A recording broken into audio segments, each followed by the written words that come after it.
Good morning. All right, Coach is on Good his way. afternoon. We'll get started once Coach gets here. We're also going to bring Jamel, Byram, and Mars Brown Bumpers. We'll wait to get started until Coach gets here. So who are the guys you have now, guys? What's it? We got Sean Atkins right here and Daquan Evans.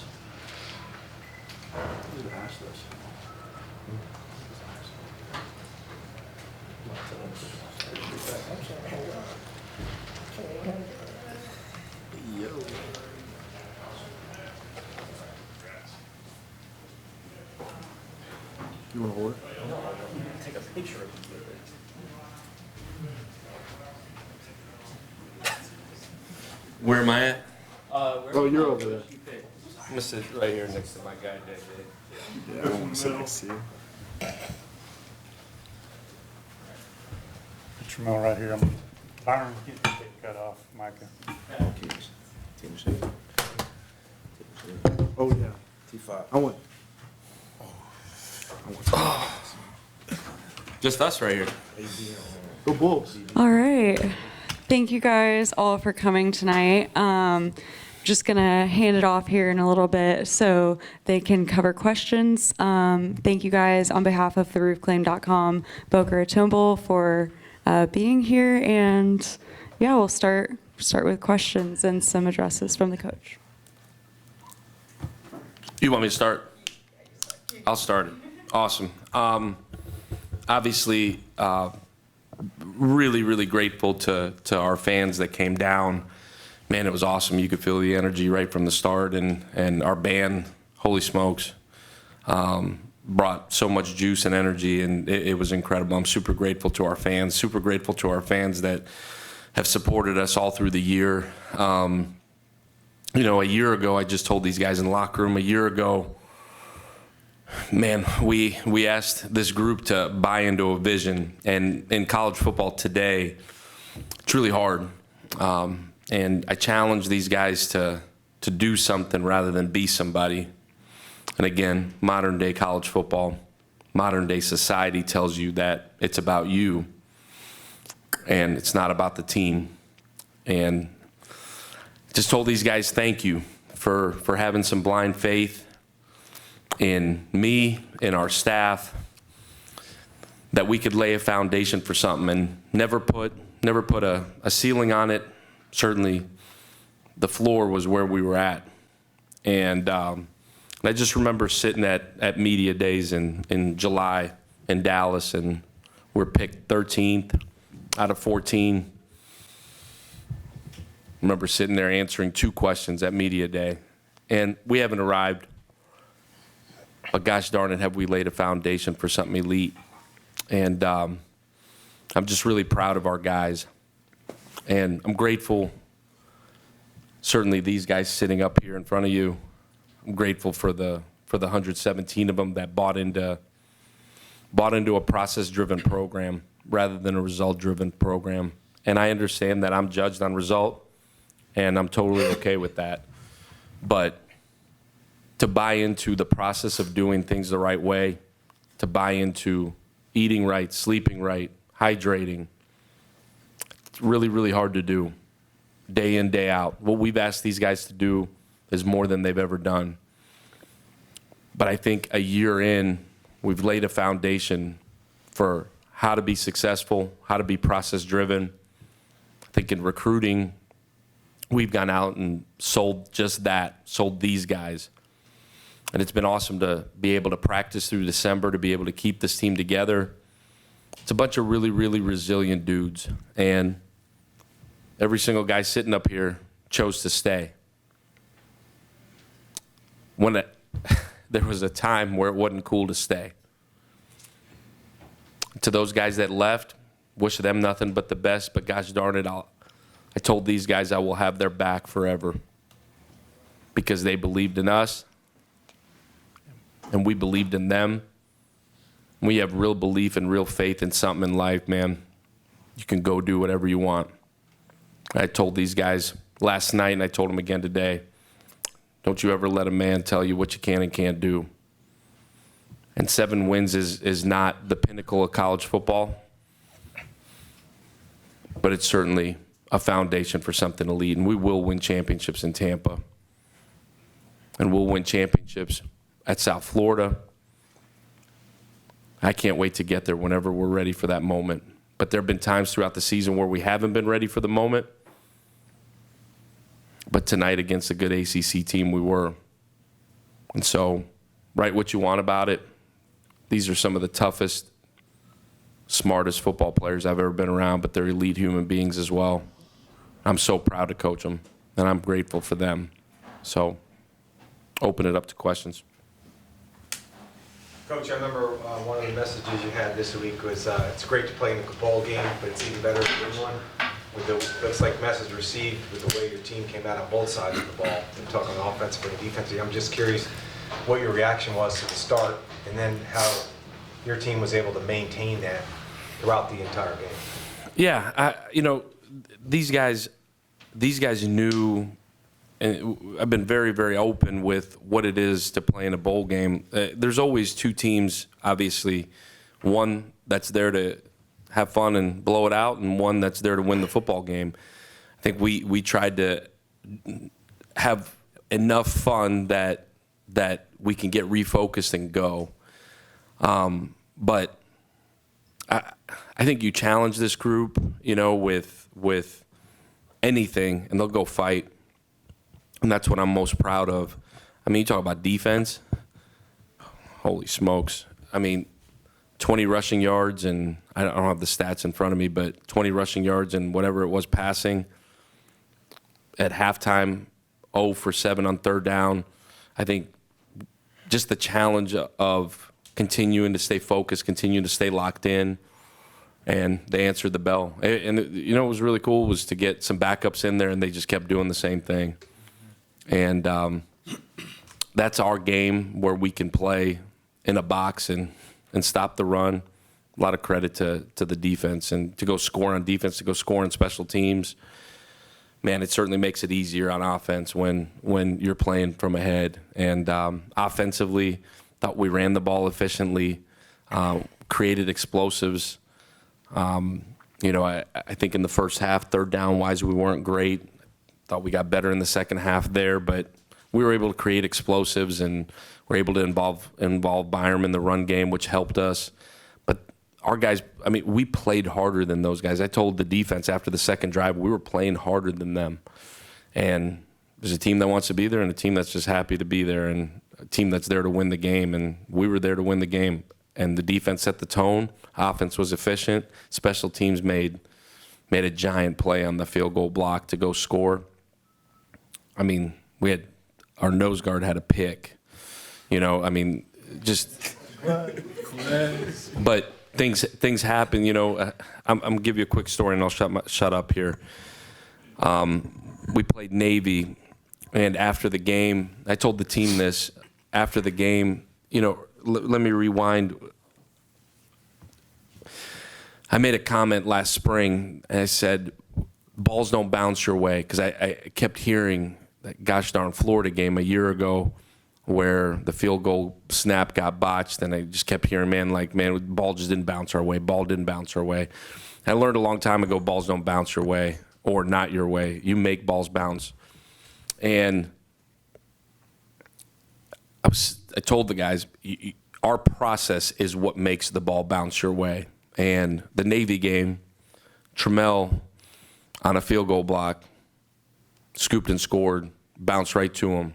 And I walked around the corner. The D-line is always the last group out of the locker room, inevitably. And they're sitting there having a ball after the Navy game, which was the first away game we'd won in conference in God knows how long.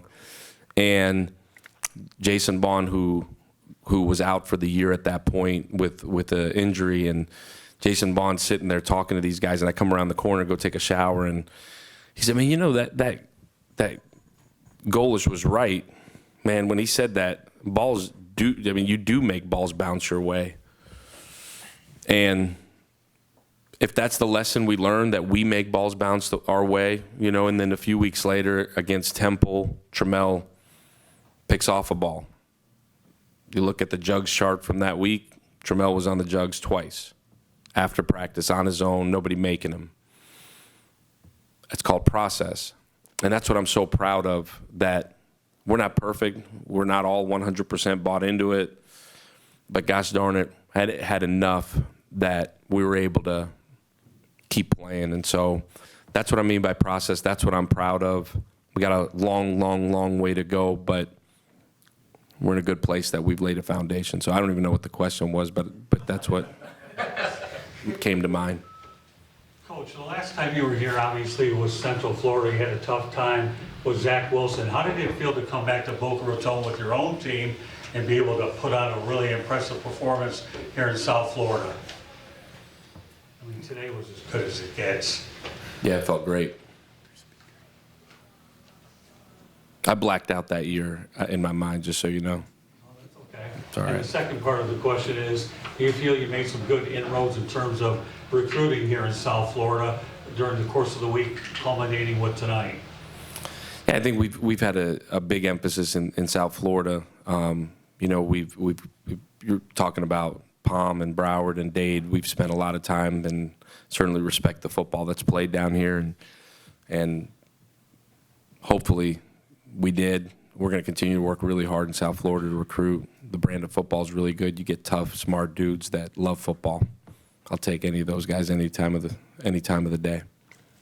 Sean, you became the first 1,000-yard receiver for USF. Could you speak about what that means to you? And Byram, could you speak about what Sean means to the team? Oh yeah, it just means that our process was right all year. Coach keeps emphasizing that, and it's not result driven. But whenever you got a whole bunch of guys on the field just winning the same thing, and that's going out and get wins every week, that's the reason that I was able to do that. And then Byram trusted me, the whole line blocking for me, and then LD. That I can't pay enough respect to him. You know, he taught me how to be the receiver I am today, and I just love this team, and the 1,000 yards, that's not really anything, you know. So this win means more to me than anything else.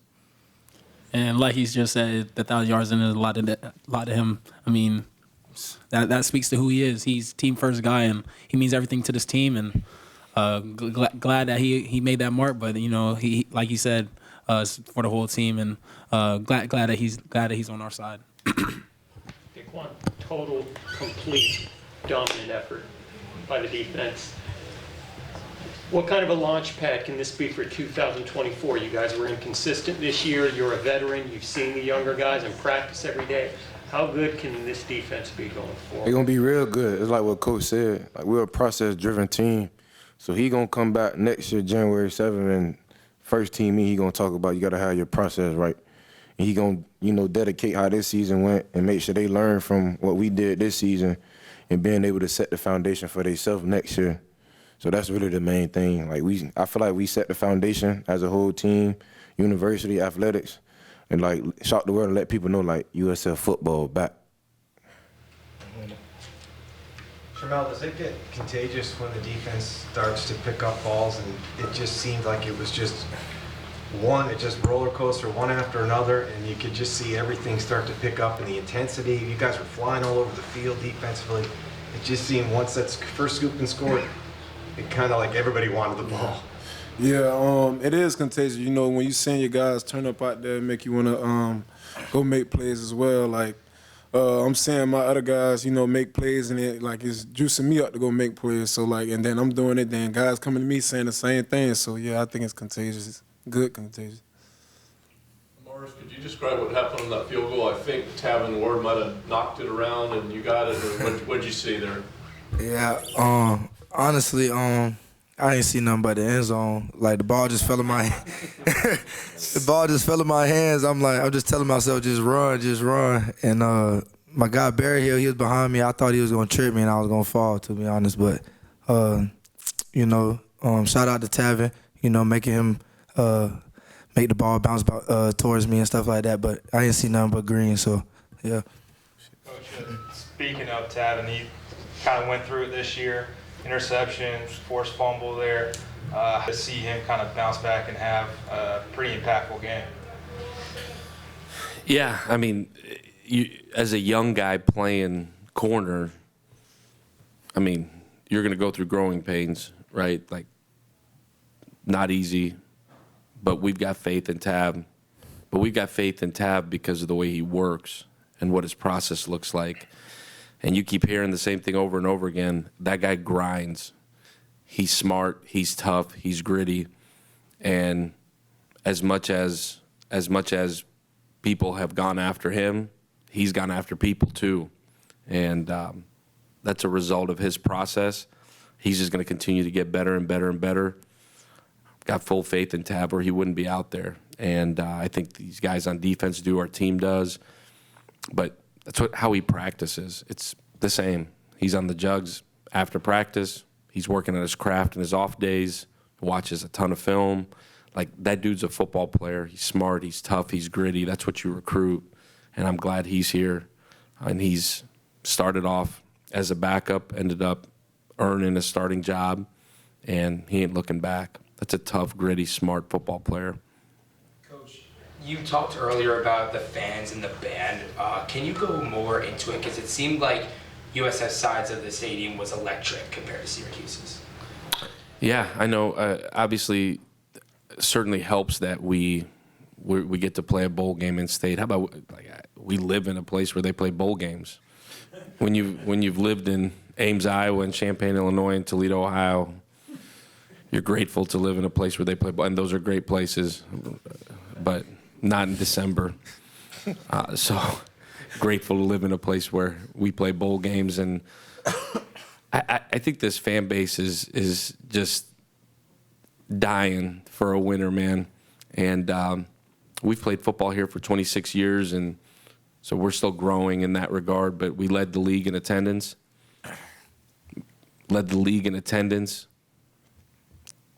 So grateful to our fans. That band is incredible. They were in there 2 hours pregame. They wouldn't turn any music on, so they just brought the juice.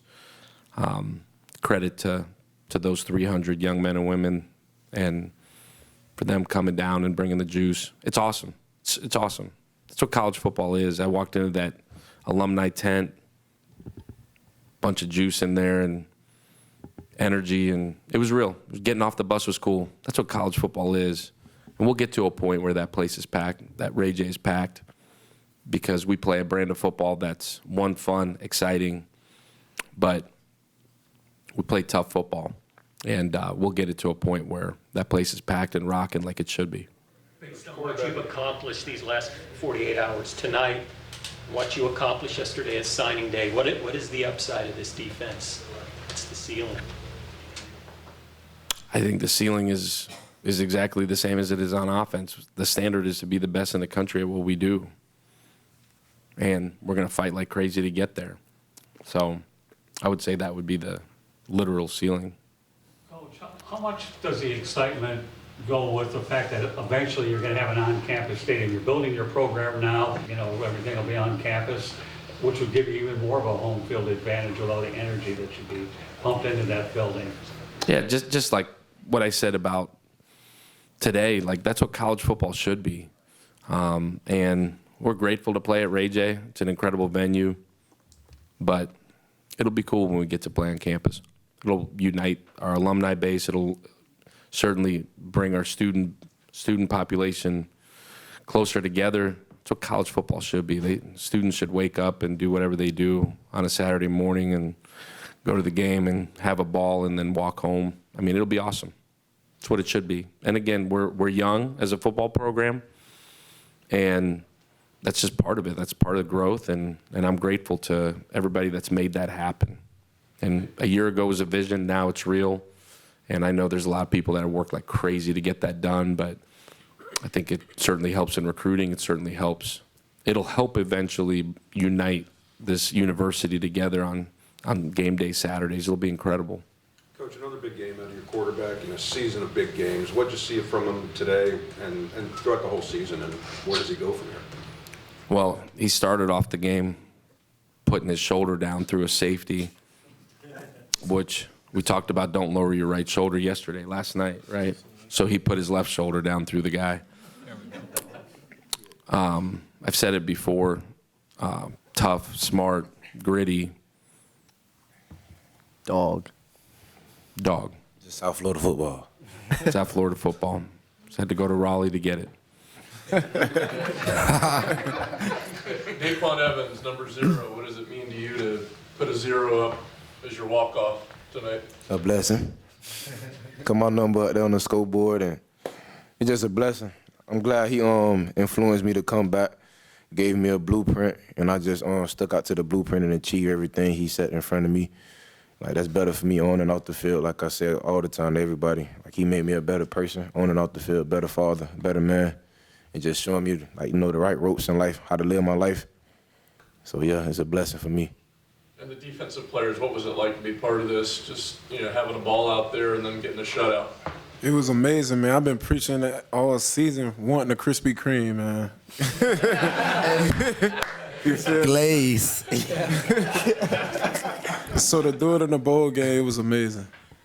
Yeah, yeah, I feel like honestly, it was a big achievement for the defense. Like Tramel said, all year we've been preaching on trying to get a goose egg up there, on the scoreboard, and we weren't able to do so. So tonight, for the last game, to lead that out there, and lead 0 points up there on the board, it meant a lot for this team. So just watch out next year. Hey, Byron, can you talk about, you guys like to play fast. We that watch you and cover you know that you play fast. It's one thing to see fast on film and tape. It's another thing to prepare for. It looks like you had them on their heels from the get-go, and you guys fell into a rhythm really, really early playing fast. Oh yeah, it's different when it's out there in front of you and you playing against it. Our defensive guys will know in practice. So, yeah. But yeah, so we just getting out there, executing on all cylinders. There were a few mishaps, but bounce back to the next play mentality, and just ended up going from there. Can you talk about the old quarterback from Vieira High School throwing a pass? Oh yeah, that was a dot. That's nothing new though. Yeah, that ain't new. We've been seeing that. We've been seeing that. Y'all just not seeing it. It's just new to y'all, I thought I got the best touch on the team though. Uh-oh. Byron, fans rush the field. Everybody wants to take pictures with QB1. I know your whole family was here. A lot of people rocking the 17 just for you, man. Just what's that feeling like to, have everybody just wanting to take a picture with you and being around you and just what's that feeling like for you? I mean, it's a blessing. You dream of that as a little kid, seeing college football players when you were younger out there getting fans rushing up to them and taking pictures. So, I mean, it's a dream come true. It's just truly a blessing. But wouldn't have without these guys sitting next to me and Coach Golesh. So just them putting me in the best position to play ball, and that's it. Coach, you mentioned the media day. Nobody really had any questions because nobody didn't expect anything, and now there will be questions next year, and there will be expectations, and you're going to go on a different trajectory. What do you think that will be like to have that, and how what's the dynamics of you and the guys preparing for that next level of expectation, or whatever you call it? Yeah, this first year was all about laying a foundation and setting a standard. You want those expectations. That's what you coach for. That's what you play for. Again, I think when you start thinking about that, that's when you go sideways with your process, because you're worried about the end result and not worried about the expectations, not worried about any of that. We just got to be the best version of ourselves. That's for the outside. That's for media. That's for fans. And they should have expectations. We ask a lot of them, and we're going to continue to ask a lot of them. And so it should be. You're at South Florida. Remember, I got out of college, started coaching. I remember watching South Florida play. It was 2007, 2008. That's when the expectation and the standard was set, that you're playing in big-time games that matter. And so there should be an expectation. There should be a standard. And we're going to work like crazy to that standard. But on our time, we're going to be the best version of ourselves every single day. That's what my job is to set the standard, demand that of our coaches and our support staff, and then we demand it of our players. But at whatever point that our players demand that of themselves and lead, we'll be able to go achieve whatever we want. And so we'll just go to work, just like we've done since we got here, and these guys will go to work. I couldn't be more proud to be a part of it. But it'll be good to have a standard and expectations.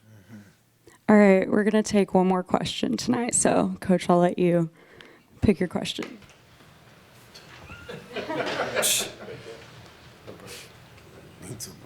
Joey, you want another headline? Yeah, give me one. At 1 o'clock in the morning, I could use one.